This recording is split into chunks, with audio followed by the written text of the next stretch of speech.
할렐루야. 오늘 회중 찬송을 하는데 찬송하는 소리에서 3절에 주여 속히 임하셔서 기쁜 날을 주옵소서. 그 가사가 얼마나 가슴을 뜨겁게 하는지 모르겠어요. 오늘 주께서 우리 가운데 강력하게 임재하셔서 우리 개인과 공동체에 또 이 민족에 기쁜 날을 주시기를 바랍니다. 저는 오늘 여호와 일의 일평생이라는 제목으로 말씀을 전하는데, 말씀 앞에 제가 일전에 좀 경험한 내용을 조금 이렇게 말씀을 드리고 진행하고자 합니다. 얼마 전에 제가 지방에 가서 제가 직접 운전해야 할 그런 일이 있었어요. 근데 어느 이제 목적지를 가야 되는데, 제 아내와 같이 가야 되는데 그 차가 어떻게 익숙하지 않았는지 내비게이션이 고장이 났어요. 요즘은 이렇게 내비게이션 안 되면 차 운전 못 하잖아요. 그래갖고 내가 다들 40분 거리를 가야 될 거리인데 하여튼 결론적으로만 2시간 10분을 걸렸어요. 어떻게 할 수가 없는 거예요. 그래서 방법을 이렇게 한 게 뭐냐면, 야, 우리 택시를 부르자. 그 택시가 앞장서고, 그래서는 이제 차를 버릴 수가 없으니까 제가 차를 끌고 가는 거예요. 끌고 가는데 마침 또 저희 집 사람이 택시를 타고 이제 문제가 뭐냐면 차 키를 저희 집 사람이 갖고 간 거예요. 그러니 혹시나 엔진이 꺼질까 싶어가지고 제가 막 따라 붙는 거예요. 지금 막 열심히 따라 붙는데 나중에 알고 보니까 엔진이 한번 켜지면 안 꺼진다고 그러더라고요. 그래갖고 이제 가는데 저는 이제 어려운 일이 생기면 찬송을 하는데요. 그때 부른 찬송이 뭐냐면, 나의 기쁨 나의 소망 되시며 가운데 거기에 길도 없이 거친 넓은 들에서, 그 다음 가사가 갈 길 못 찾아 뭐에 헤매고 애쓰며 이리저리로 헤매는 너의 모양 저 원수 조롱하도다. 제가 거기서 이런 걸 깨달았어요. 이야, 내비게이션이 고장이 나도 택시가 앞에 가면 되구나, 이런 생각을 느꼈어요. 그래서 이 한 해 동안 여러분, 우리가 한 해 동안 좀 어떤 일이 난다 할지라도 목자만 있으면 되는 줄로 믿습니다. 그래서 그리고 이제 그 가사 5절에 보면, 나의 진정 사모는 예수여 음성조차도 반갑고 나의 생명과 나의 참 소망은 오직 주 예수뿐일세. 이거 고백이 되는 거예요. 그래서 이 한 해 동안 여러분, 주님이 여러분들의 목자가 되시길 바랍니다. 한 해 동안 우리 길을 몰라도 택시가 앞장서면 되는 것처럼 우리 한 해 동안 주님이 목자가 되시면 될 것입니다. 그런 마음으로 우리 본당 별관에 다 있는 분들이 한 해 동안 주님이 목자 되시길 바랍니다. 한번 우리 격려하겠습니다. 한 해 동안 주님이 목자 되시길 바랍니다. 하나님, 여러분, 새해에 어떤 일이 일어나더라도 주님이 목자가 되시면 되는 줄로 믿습니다. 그리고 여호와 일의 일평생이라고 그러는데, 여호와 일의 하나님이 우리의 삶에 이렇게 지도가 되게 하여 주시고 우리의 삶의 길을 인도하시면 좋겠다는 그런 마음으로 말씀을 준비했습니다. 오늘은 여호와 일의 하나님을 여러분들에게 말씀을 드리면서, 우리 하나님은 하나님의 백성을 인도할 때에 특별히 하나님께서 쓰시고자 하시고 또 그 하나님의 은혜의 깊은 세계에 하나님의 백성들을 이렇게 참여하게 하실 때는 반드시 하나님의 패턴, 하나님의 방법, 하나님의 스타일이 있다는 것이에요. 그래서 자주자주 구약에 있는 하나님의 신실한 종들은, 주님, 내가 좀 주님을 알게 해주십시오. 내가 주님을 더 깊이 알게 해주십시오. 주님을 더 깊이 알면 주님을 따르는 길이 더 수월할 것입니다. 이런 마음으로 고백을 하는데, 다시요, 하나님의 길에는, 하나님의 아는 길에는 하나님의 패턴과 하나님의 방법과 하나님의 스타일이 있다는 것이에요. 요즘 인공지능 가운데 쓰는 용어 중에 하나가 Deep Learning이라고 있어요.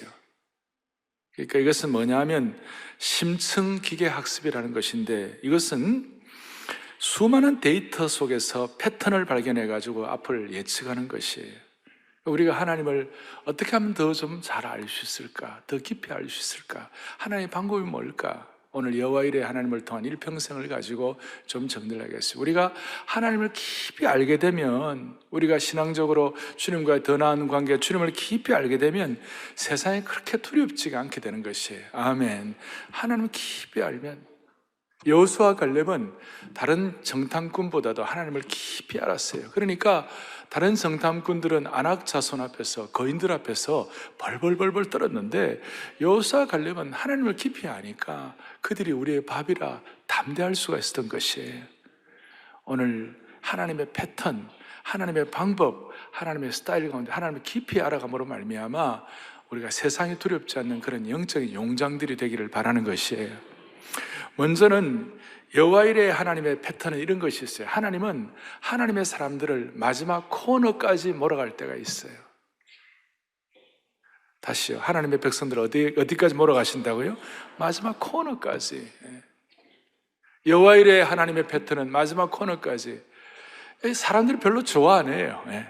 마지막 코너까지 몰아간다면 누가 좋아하겠어요? 그러나 사실인 걸 어떻게 하겠어요? 하나님께서 오늘 아브라함을 너는 그냥 적당히 신앙생활하고 적당히 살아라 그러면 모르겠지만, 하나님의 구원 역사에 깊이 동참시키기 위해서는 하나님의 패턴과 하나님의 방법은 그 코너까지 몰아가시는 거예요. 눈에 넣어도 아깝지 않을 만한 그 아들을 하나님 바치라고 그랬잖아요. 그러니까 아브라함의 입장에서는 너무 답답한 거죠. 며칠 동안 잠을 제대로 잤겠어요? 토막잠 잤을 거예요. 자다가 깨고 자다가 깨고. 그리고 앞에 있는 것처럼 이삭을 묶어서 제단에 올리고 그 다음 칼을 들고 진짜 찌르려고 다 하는 그 순간까지 주위가 조용한 것이에요. 무슨 말이에요? 아무 일도 일어나지 않았어요. 아브라함의 입장에서는 미칠 것 같아요. 완전한 코너까지 몰리는 것이. 마지막 코너에 갔을 때 칼을 들고 자식을 찔러 죽이려고 하는 그 순간까지 갔을 때 아브라함아, 아브라함아. 그러니까 여러분, 이런 하나님의 패턴이 있는 것이 무슨 말이냐면, 이거 별로 좋아하지 않아도 일반적으로 평범한 삶에는 이런 일이 일어나지 않을지 모르지만 구원 역사에 결정적인 영향을 끼치고 하나님 나라의 나름대로 큰 그릇으로 의미 있게 한 생애를 쓰임받기 위해서는 하나님 이럴 때가 많아요. 제가 이런 말씀드리면 나는 구원 역사가 뭐고 상관없이 나는 그냥 조용히 살겠다. 여러분, 우리가 구원받은 것 자체가 인생 최대의 사건이고, 이게 하늘도 놀라고 땅도 놀랄 사건이기 때문에 구원받은 하나님의 백성에게는 하나님이 이렇게 하실 때가 많아요. 여러분, 싫어해도 할 수 없어요. 이럴 때가 많아요. 구약에 보면 하나님의 신실한 종들 가운데 얼마나 이런 일을 많이 경험했습니까? 야곱의 본질은 좀 사기성도 있고 자기 인간적인 어떤 그런 것이 강했잖아요. 근데 하나님은 야곱을 그래 두면 안 되니까 하나님은 야곱을 완전 코너에 몰잖아요. 마지막 야복 강가에까지 갔을 때에 형 에서가 동생에게 쏘갔다고 한을 품고 있는 에서가 400명을 데리고 나온다고 그러니 야곱의 입장에서는 기가 막힐 일이에요. 마지막 코너까지 가는 거예요. 그랬을 때 하나님께서 야곱과 씨름하시고 마지막 야곱에게 너는 사기꾼 같은 인생 살았지만 이제는 축복의 근원되고 모든 민족의 어른이 되는 이스라엘로 살아라. 이스라엘 이름 바꿔주잖아요. 사드락과 메삭과 아벳느고 다니엘의 친구들이 풀무불에 들어가는 것 같은 마지막 코너에 풀무불에 던져맞는 거예요. 기가 막힌 일이에요. 코너까지 갔어요. 그 코너의 시간에 무슨 일이 벌어집니까? 그때까지 신앙을 지켰더니 풀무불 속에서 인자 같은 이가 개입하셔서 머리털 하나 걸리지 않는 하나님의 신적 개입을 경험하게 된 것입니다. 마가복음에 보면 12해 혈루증으로 고통받는 여인, 피를 늘 하혈을 하면서 얼마나 고통스러웠어요. 여성의 입장에서는 인생의 벼랑 끝에서 코너에 몰리는 그 순간까지 갔는데, 그 순간 주님 만나주시고 육신의 병뿐만 아니라 영혼의 병까지도 치유해 주신 줄을 믿습니다. 베드로는 파도에 물에 빠져 죽을 뻔했어요. 예수님의 손이 붙잡아 주지 않으시면 그 물속에 잠기는 것이에요. 물에 빠져서 허우적거리다 보면 힘이 빠져서 물속으로 들어갈 수밖에 없는 것이에요. 그러니까 물에 빠져가지고 숨을 쉴 수 없어 가슴이 터져버릴 것 같은 그 순간까지 코너에 모시고, 그때에 주님께서 손을 잡아가지고 베드로를 이렇게 세우시는 것이에요. 우리가 나는 믿네라는 가사, 찬송 가사처럼 내 앞에 바다가 갈라지지 않으면 주가 나에게 손을 내미셔서 나를 바다 위로 걷게 하시는 것이에요. 그게 파도예요. 이제 파도예요. 파도 속, 파도까지 가는 그 코너예요. 사랑하는 형제자매 여러분, 하나님께서 무슨 괴상한 취미가 있으시다든지 아니면 잔인하시다든지 아니면 세디스적인 그런 것이 있어가지고 우리를 거칠게 다루시는 것이 아니에요. 우리는 마지막 코너, 마지막 절박한 순간까지 가야 그때 비로소 하나님이 더 잘 보이기 시작하는 것이에요. 그때 비로소 하나님을 전적 신뢰하게 되는 것이고, 그때 비로소 여호와 이레의 하나님을 더 깊이 깨닫는 것이에요. 소위 딥 러닝을 하는 것이에요. 미국의 풀러 신학교 총장을 하셨고 그 저명한 신학 교수인 루이스 스미스라는 분이 계세요. 이 부부는 오랫동안, 이 교수님 부부는 오랫동안 아이가 없어가지고 하나님 앞에 기도를 했어요. 하나님, 우리 이 부부는 아이가 없는데 아이를 달라고. 그래서 이제 불임 클리닉에도 가고 이러면서 이제 해가지고 오랜만에 어렵게 아이가 생겼어요.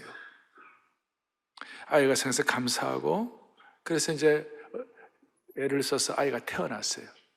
태어난 지 몇 주 만에 아이가 시름시름 앓다가 너무 이렇게 몸이 아픈 거예요. 부부가 병원에 데리고 갔더니 의사가 하는 말이, 마음의 준비를 하세요. 아이가 얼마 있지 않으면 이제 이렇게 힘들고 오늘 밤에 고비라고 이렇게 얘기를 하니까 이 아이를 기도 가운데 얻었던 아이니까 얼마나 기도를 하겠어요. 닥터 스미스 부부가 간절히 기도하고 주위에 있는 교회 식구들에게도 부탁을 해가지고 막 기도를 하고 그러는데 막 결사적으로 기도한 거지. 그러니까 의사가 다시 감사 연락을 하는 거예요. 아이가 낳는 것 같다고, 문제가 별로 없을 것 같다고. 그러자 안심을 했는데 며칠 뒤에 아이가 죽어버렸어요. 그게 이제 그 책에 보면 이 교수 부부가 처음으로 신학교 교수고 그 하나님을 잘 안다고 하는데 처음으로 하나님께 분노를 느꼈다는 것이. 아니, 그러면 처음부터 아기를 주지 말지. 처음 주시지 말지. 그 다음 그렇게 이제 어렵다고 그러니까 밤새워서 기도하고 목숨 다해 기도해가지고 애가 괜찮을 것 같다고 또 그것도 그렇게 말하지 말지. 그런데 또 하나님 왜 애를 데려가시냐고. 완전 코너죠, 코너. 근데 그 이후에 이분이 The Art of Forgiving이라고 용서의 미학이라는 책을 썼어요. 그러면서 자기가 이런 과정 가운데 하나님의 주권이 어떠며 자기가 하나님이 어떤 하나님인지를 새롭게 느낀 시각을 가지고, 심지어 살다 보면 어떤 사람들은 하나님에 대해서 하나님을 용서하지 못할까 말이 좀 이상한데요, 그럴 때가 있을 수 있다고. 그 코너까지 갔을 때 우리 인생은 어떻게 반응해야 할 것인가. 참 그게 제가 마음에 와 닿았어요. 사랑하는 교우들이여, 50이 넘은 분들 가운데 인생살이 가운데 한 번쯤은 벼랑 끝에 서본 경험이 있으실 거예요. 이러다가 낭떠러지길에서 떨어져 죽겠구나, 이런 생각을 해보신 분이 많을 거예요. 어쩌면 지금 이 자리에도 예배드리는 분들 가운데서도 천길 만길 깊은 낭떠러지 앞에서 인생의 벼랑길에 서서 하나님 저에게 왜 이러십니까? 이렇게 눈물을 삼키고 있는 분도 있을지 몰라요. 몸으로, 경제적으로, 삶의 보람으로 여러 가지 마음의 고통이 있을지 몰라요. 인생길에서 이 벼랑 끝은 눈물이 있는 곳이고 한숨이 있는 곳이며, 어떻게 볼 때는 살 소망이 끊어진 곳이고 비난과 조롱으로 가득 찬 곳이 될 수 있고, 사람들부터 마치 버림받은 느낌을 가질 수가 있어요. 그런데 여러분 아세요? 세상에서는 벼랑 끝에 선 사람들이 많이 모이면 절망과 비탄이 가득하지만 하나님의 교회에서는 벼랑 끝에 선 사람들이 많을수록 은혜가 넘치고, 많을수록 찬송이 넘치고, 많을수록 하나님을 더 깊이 깨달을 수가 있는 것이에요. 이 벼랑 끝에서 하나님의 백성들이 모인 곳에는 하나님의 신적 개입을 경험할 수가 있는 것이에요. 그래서 맥스 루케이도 목사님은 믿음이란 벼랑 끝에서도 하나님을 노래하는 것이다 그랬어요. 무슨 말입니까? 벼랑 끝에서 하나님을 노래한다는 것은 결국 절망적인 상황에서도 하나님이 일하실 것을 믿고 선포하는 것이에요. 하나님이 일하실 것이다. 이 절망적인 상황에서 사랑하는 교우들이여, 그리스도인들에게 인생의 벼랑 끝은 하나님을 더 깊이 만나는 곳이 될 수 있고 하나님의 반전의 역사가 시작되는 곳이 될 수가 있는 것이에요. 이 벼랑 끝은 자기 의로 가득 찬 내 인생이 깨어지고 부서지며 하나님 앞에 납작 엎드리는 곳이 되기 때문에 그렇다는 것이에요. 하나님은 가끔 우리에게 이런 면에서 영적으로 번지 점프를 하게 하실 때가 있어요. 하나님만 의뢰하고 신앙의 번지 점프를 하게 하시는 거예요. 오늘 우리 주위에 보면 신앙의 핵심에 들어가지 못하고 찰싹거리는 얕은 은혜의 물가에서 헤매는 분들이 많이 계세요. 신앙생활을 오래 하다 보면 자기도 모르게 매너리즘에 빠져가지고 신앙생활에서의 감사와 통찰력이 사라진 분들이 많고 믿음의 능력이 희석된 분들이 많아요. 그런데 하나님은 가끔 우리에게 이 영적인 번지점프 코너에 몰아가지고 하나님을 더 깊이 깨달을 수 있도록 만들어주시는 것이에요. 저는 요즘 그렇게 기도하고 있어요. 우리 온 교우들 가운데 모르드게와 에스더처럼 하만의 모략 때문에 고통당하는 분들이 있다면 하나님 모르드게와 에스더를 역사의 대반전을 일으키셔서 회복시켜 주신 것처럼 성도들을 그렇게 하여 주십시오. 그런데 이게 그 모르드게와 에스더도 완전 코너까지 몰렸거든요. 완전히 모든 민족이 다 죽어나가는 거고 개인이 다 죽어나가는, 오죽하면 이렇게 전 민족의 금식을 선포할 정도로 코너에 몰리겠습니다. 자, 하나님에 대한 코너에서 하나님에 대한 새로운 시각을 가질 뿐만 아니라 하나님에 대한 시각을 갖게 되면 무슨 일이 벌어지는가 하면 코너에서 우리가 깊이 깨닫는 것은 하나님의 참된 사랑, 진정한 사랑을 깨달을 수 있다는 사실을 믿으셔야 되는 것이에요.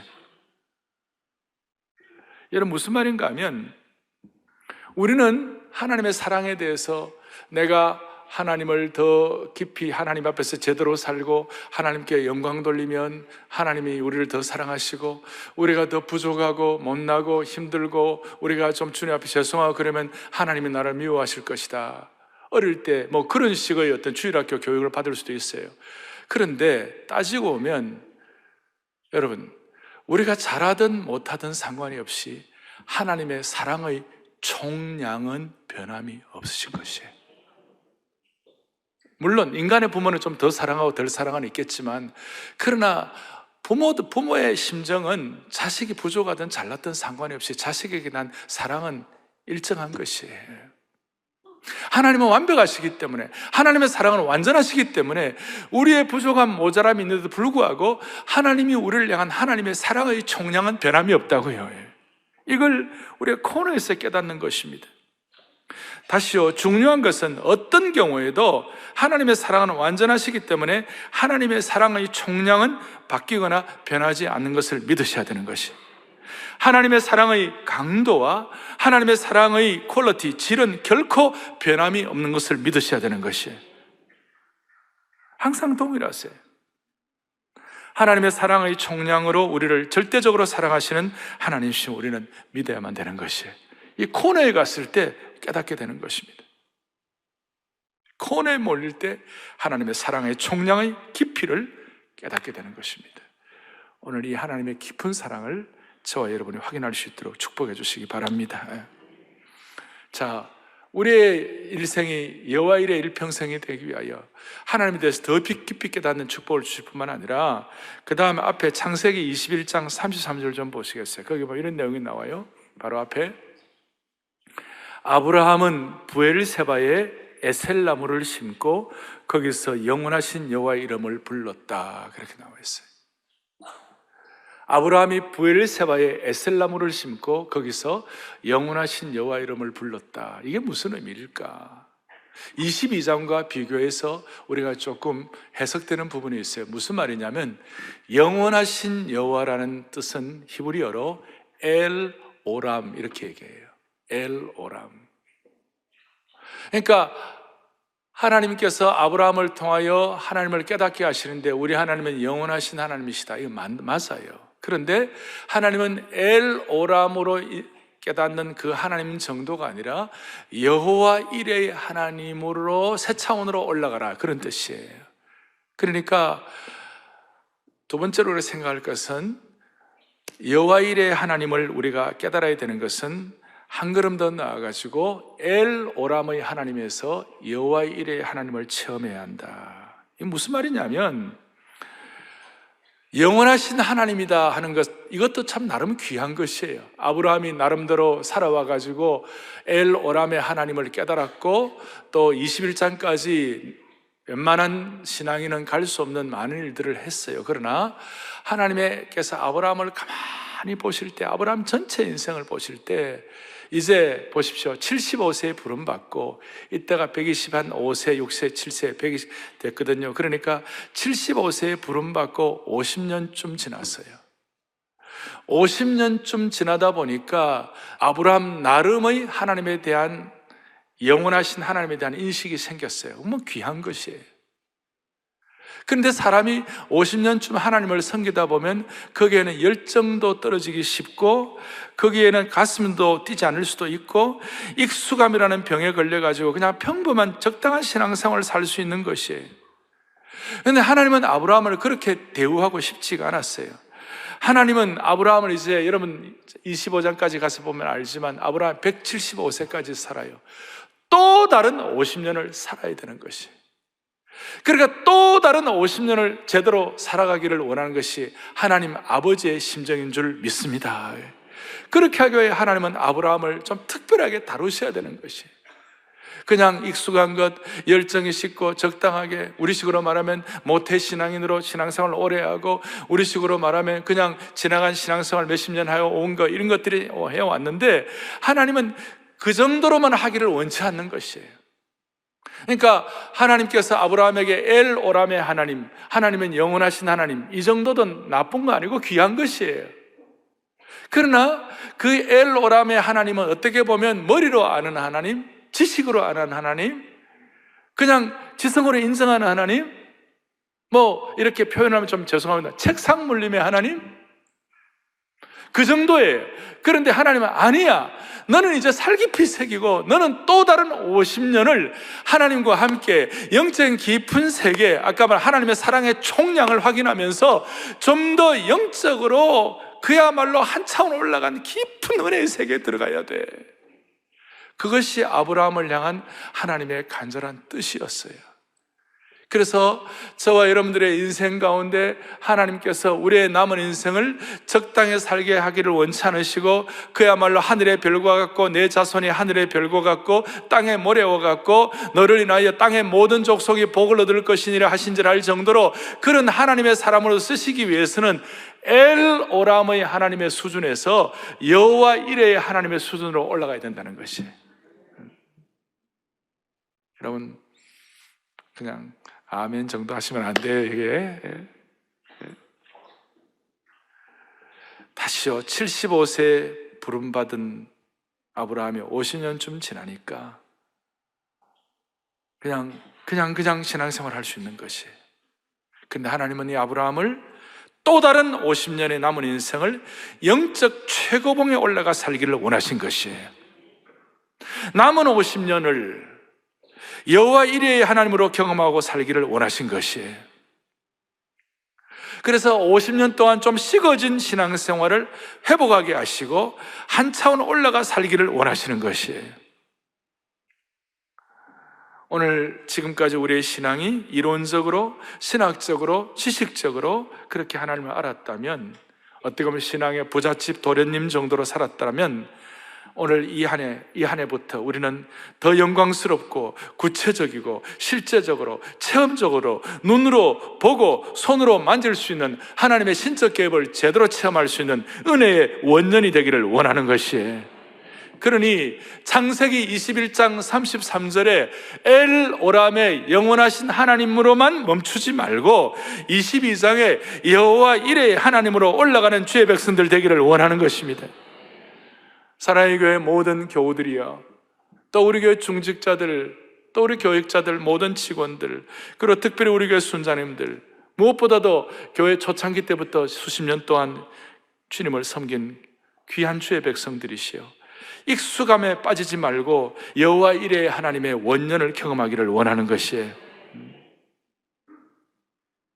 그리고 이 엘 오람의 하나님에서 여호와 이레의 하나님을 치열하게 눈물 콧물 흘려가면서 경험한 그런 분들의 공통적인 특징이 있어요. 그것이 뭐냐면 그동안 일에 치이고 바쁘게 사느라 보지 못하였던 진짜 자신의 모습을 여호와 이레의 하나님을 통하여 볼 수가 있는 것입니다. 자신이 살아온 삶 전체를 보는 눈을 회복하는 것입니다. 무엇이 중요한지, 무엇이 중요하지 않은지를 벼랑 끝에 설 때에만 깨달을 수가 있는 것이에요. 세상 일에 치여서 자신만을 보던 인생이 비로소 하나님을 향하는 새로운 시각을 갖도록 은혜를 주시는 것이에요. 공통적으로 현재의 나의 모습이 하나님의 은혜임을 처절하게 깨닫는 그런 눈을 갖게 되는 것입니다. 그리고 벼랑 끝에 서서 우리의 삶의 코너에 몰릴 때, 또 여호와 이레 차원으로 올라갈 때 우리의 삶의 가장 중요한 무기가 소박하면서도 절박한 기도라는 사실을 깨닫게 되는 것입니다. 그리고 지금의 형편과 처지와 상황을 하나님 앞에 감사하는 것입니다. 내가 갖지 못한 것에 대한 불만보다는 내가 지금 갖고 있는 것에 대한 소중함에 눈을 뜨게 되는 것입니다. 일상의 기쁨의 소중성을 알게 되는 것이고, 가까운 사람들끼리 함께 모여 식사하고 하나님의 백성들이, 가까운 사람들, 가족들이 함께 모여 예배드리는 것이 얼마나 소중한지를 깨닫게 되는 것입니다. 사랑하는 교우들이요, 오늘 이 은혜를 받고 아브라함은 창세기 22장 이후의 사건부터 그 이후에 창세기 25장 아브라함 부름받을 때까지 여호와 이레 하나님을 체험함으로 삶으로 말미암아 그 나머지 기간은 짧게 기록이 되어 있습니다. 짧게. 이때 받은 은총이 너무 커서 나머지 50년을 쭉 가게 됨으로 말미암아 나머지 인생이 풍요롭고 아름답고 스무스하고 연착륙하고 그의 인생이 피니싱 웰, 끝이 좋은 인생이 될 수가 있었습니다. 사랑하는 교우들이여, 우리 오늘 이 여호와 이레 하나님을 체험하러 말미암아 우리 온 성도들의 남은 인생이 연착륙되게 하시고 피니싱 웰 하게 하여 주시옵시고 끝이 더 나은 신앙생활 할 수 있도록 은혜를 주시기를 바랍니다. 우리는 이건 한 차원 올라가야 되는, 엘로람의 하나님에서 올라가야 되는 것이. 또 하나 더 정리하겠습니다. 여호와 이레의 은혜는, 여러분, 오늘 아브라함은 어떻게 보면 이삭을 제물로 바치는 이런 모든 것들은 트라우마예요. 어떻게 보면 토막잠을 자면서 자식을 하나님 바쳐야 되나 말아야 되나 고통하는 그 순간 얼마나 많은 상처들이 있었겠어요? 그런데 하나님께서는 이 모리아 땅에서 아브라함에게 어떻게 하게 하시느냐, 하나님께서 날로 준비하셨기 때문에 이 땅의 이름을 여호와 이레라고 붙였다는 것이에요. 그러니까 상처받은 땅이 아니라 여호와 이레의 땅에 되는 축복을 하나님이 주신 줄로 믿습니다. 상처의 산이 아니라 여호와 이레의 산으로 만들어주시는 명명을 하게 되는 것이에요. 우리가 살다 보면 수많은 일들을 겪는 것이에요. 수많은 일들을 겪는 것이에요.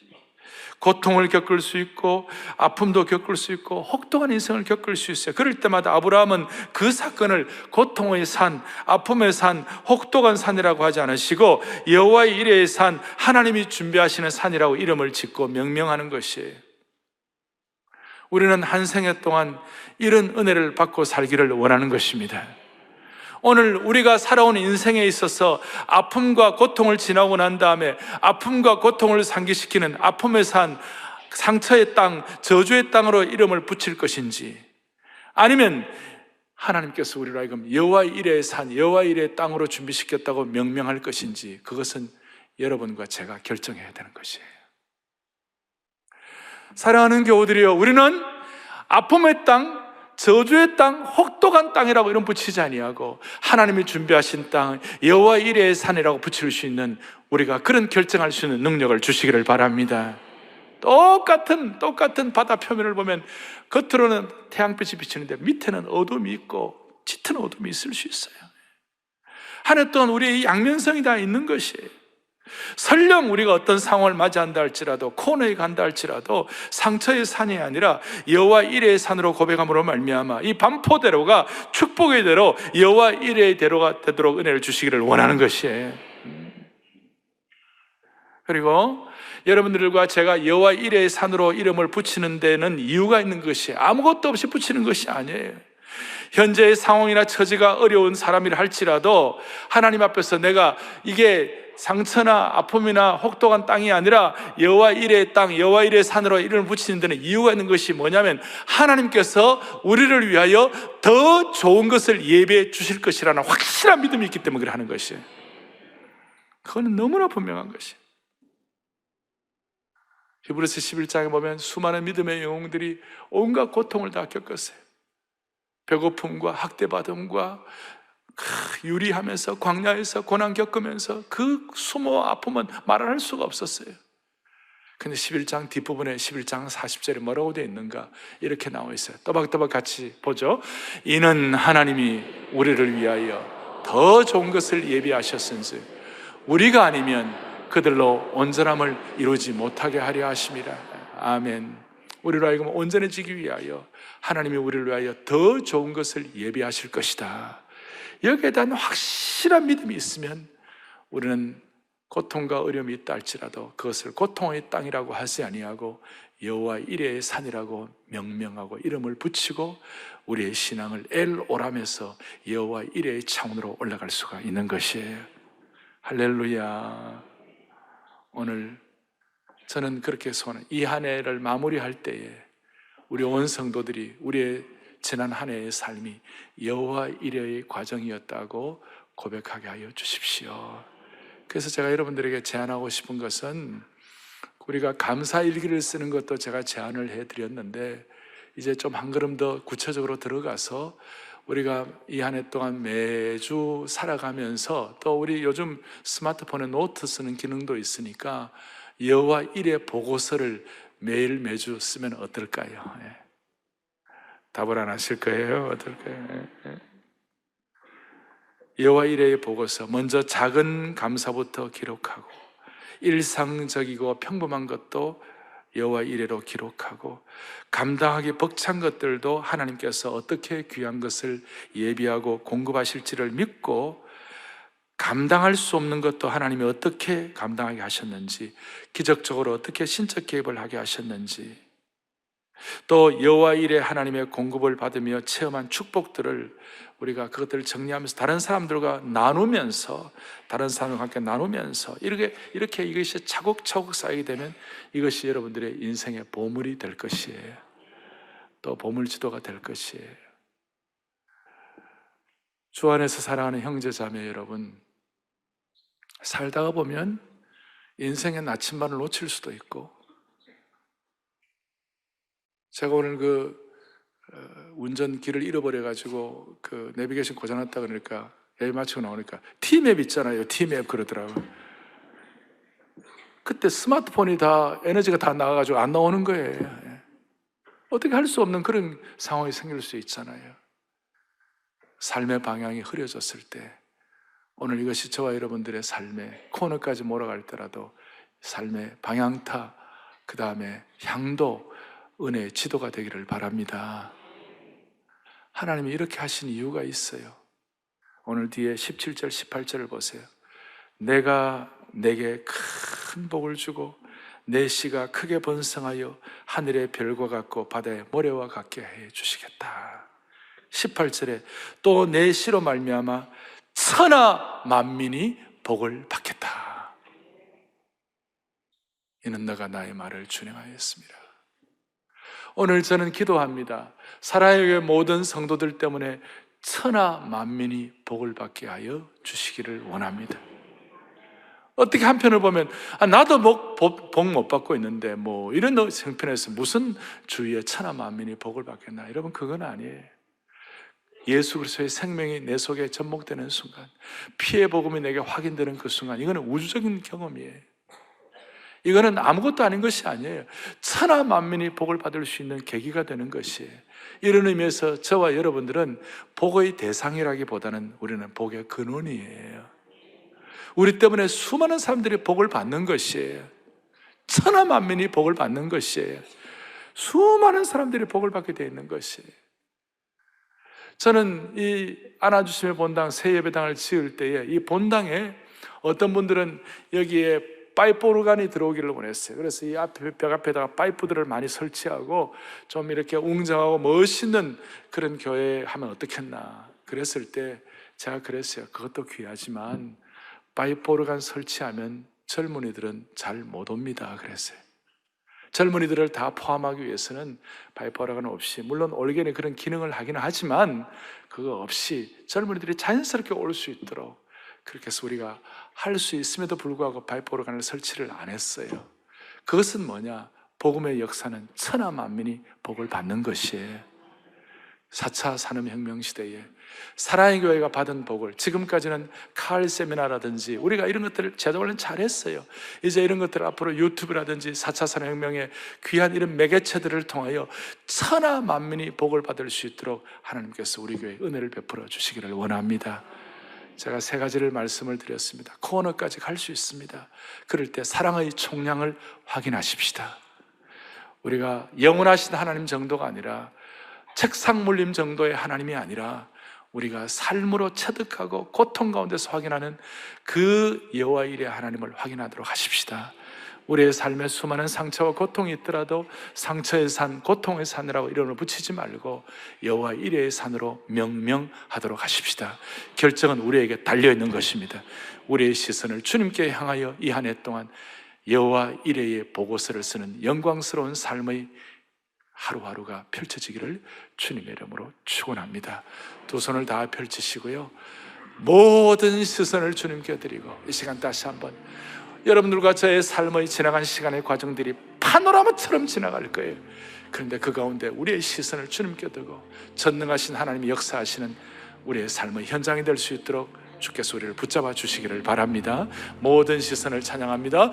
모든 시선을 주님께 드리고, 살아계신 하나님은, 살아계신 하나님을 느낄 때 내 삶은 주의 역사가 되고 하나님이 일하기 시작하네. 모든 시선을 주님께 드리, 전능하신 하나님을 느낄 때,